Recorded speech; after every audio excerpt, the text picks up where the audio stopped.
Sunlight dapples the lush forest as a vibrant parrot darts frantically between the trees, its plumage a stark contrast to the green.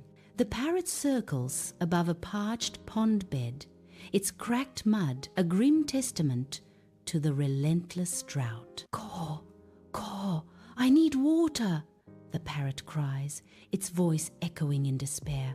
"Oh no, no, water here."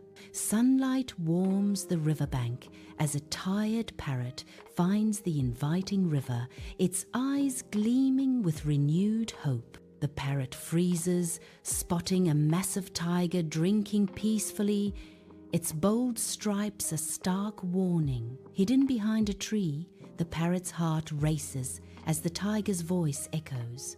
"Hello, little parrot." The parrot and tiger sit together by the river.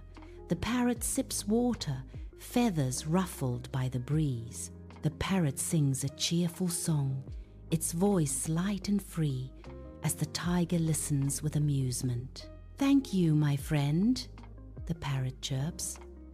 The tiger nods, replying, "Anytime."